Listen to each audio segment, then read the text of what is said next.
Okay, my next guest on the show was only on the show a couple of weeks back. She was so lovely, we thought we'd invite her back again because, of course, it is Christmas and she was part of one of the greatest Christmas movies of all time. We're talking about Love Actually, and I'm pleased to say we can say hello, Martine McCutcheon. How are you? Oh, it's so lovely to speak to you again. It's lovely to see you. It's whizzing by. Time's whizzing by this time of year, right? So, Martine, the nation's favourite Christmas movie of all time has been revealed, and we can tell everybody that it is actually Love Actually. Da, da, da.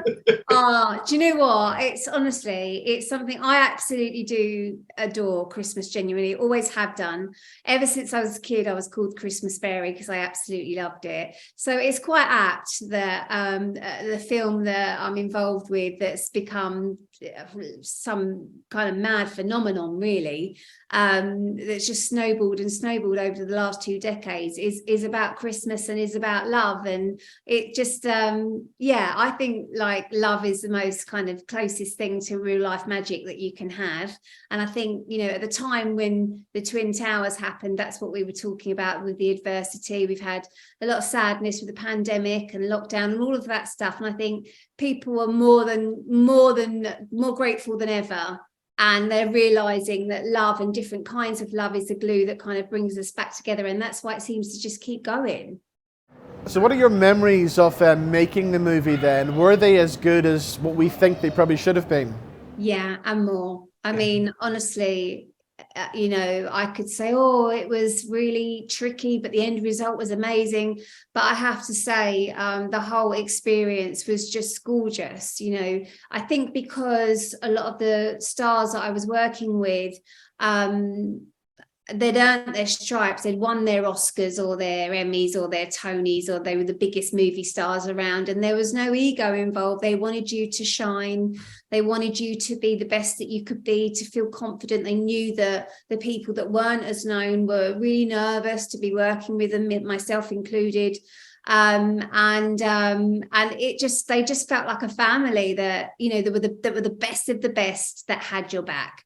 And it was gorgeous. And Richard, I think it starts at the top, doesn't it? Any team environment, it starts at the top. And it was his directing debut. I think he was a bit nervous about it, but he'd written this beautiful script, and it kind of like filtered down from him, really. Now, Alan Rickman, of course, was in the cast, and he was someone that was very close to you. He gave you some great advice, didn't he? Because my confidence being at an all-time low, I was literally holding the script and shaking. And I was trying not to, but no matter what I did, I was shaking. And he sort of nudged me under the table with his leg, and he said to me, you know, are you okay? And I said, no, I'm so nervous, Alan. I just don't think I can do this. I just don't think I'm going to get my words out. I just don't think I'm going to be able to do it. And he said, you know what? I said, what? He said, we're all nervous, darling. We're just acting like we're not. He said, act like you're not nervous. Act like you're confident, and it will happen. And the actress in me just kicked in, and it was the best advice he could have given me. And he gave me a little wink and a smile, and he was just delightful. And when I finished reading, he smiled at me and kind of like gave me, you know, that was a perfect gesture. And we were such great friends throughout filming, through the premieres. You know, he had my back. He was lovely. And what about that famous kiss with Hugh Grant? Was that something you were nervous about doing? Yeah, you know, it was something that for the film as well as for me, you know, I wanted it to be right. I wanted it to be, you know, this chemistry that we had. And most of all, I think before the actual kiss, the bit where you're behind the scenes in the wings and they get very, very close, like they're going to kiss, you want that chemistry, you want that to be there. And I think we captured that. You know, I think myself and Hugh on screen had an amazing chemistry.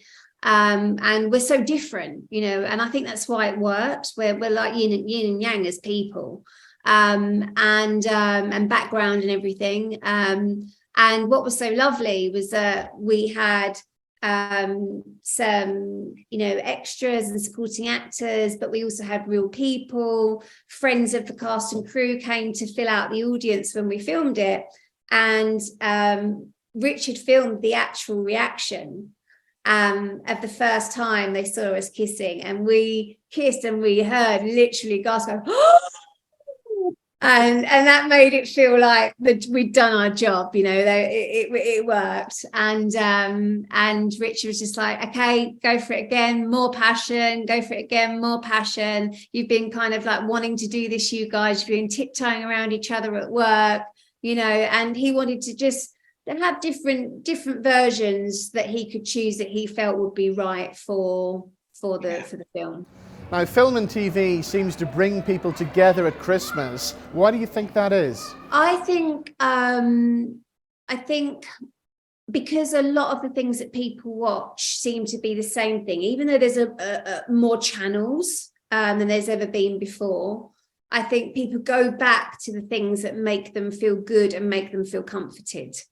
And I think that things like Love Actually, it's the glue, it's the love, it's the hope, it's the optimism that we need, you know, for whatever reason it may be in the world at that time. And it's something that we all have in common. Christmas can also be a difficult time for people.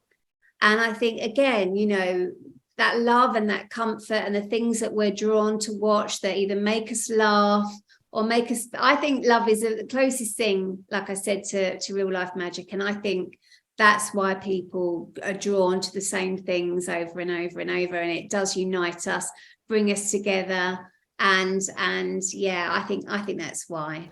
And what about life at Albert Square? It was always pretty miserable down there on Christmas Day, wasn't it? Although, you know, dramatic, really dramatic. We used to kind of like get the scripts for it in like September time, October time. And we would always be so excited to find out like what drama is going to happen at Christmas. So it was really good. It was a great thing to be a part of. And again, I made lifelong friends there. And so now it's all about just the family Christmas, hosting Christmas at home. And I'm involved with this campaign, the One Full Gift Card, which they're saying that, you know, the main causes of festive fights are finding and buying the wrong presents for each other, which myself and my husband have had before, where he's run out on Christmas Eve and he's done a Joey from Friends where he's got me a screen wash and a compass or something random, and I'm just like, where is the thought in that? I've got you all these lovely presents and what is this? And so the wonderful gift card is lovely because basically you can have it personalized, you can put however much money you want on it, and let's face it, Christmas is, when you buy all those little presents or you buy all those gifts, it adds up to a lot of money. Yeah. And you don't want someone to not enjoy what you're getting them. So this way, like for instance, my sister, she's really stylish, but she has different style to me. We're going to go out on Christmas Eve, have a glass of champagne. She's going to use her card. She's going to get me one, and we're going to get what we really want. So, and so that way it's a win-win. But yeah, we do have like the little bickers at Christmas. We do have the arguments like everyone else. I know my stepdad's going to be going to a single again Lulu at the Christmas table, and she's going to be looking at me with daggers going so yeah, it'll be fun. We'll make sure it's fun. There'll be music and drink and food flowing, and we'll have a laugh. Now, looking ahead to next year, are there any exciting projects coming up that we should know about? Yeah, there's a couple of things. Well, there's one thing that's really exciting that I can't talk about yet, but when in lockdown, I naturally just started to get more followers asking me about my interiors and fashion and beauty and all of that stuff. And I was signed to Elliott model agency, which was amazing and shows how it's brilliant how the industry's changed, and a woman in her 40s could be signed to an agency, which is great. And so now I do like a lot of branding and lifestyle work, which is really creative for me and really lovely with my 7-year-old son, because he's the only one I've got, and I don't want to be in a trailer for 17 hours a day doing a movie where I'm used for 1 hour and miss seeing my boy grow up. Yeah. So I'm going to be doing a lot more of that, a lot more collaborations, which I'm really excited about. I'm also going to be working on a new album. I want to do some music again.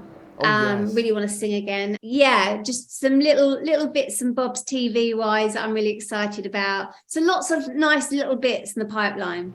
Well, Martine, as always, it's great talking to you. Thank you so much for joining us on the show, and have yourself a very happy Christmas. You too. Merry Christmas.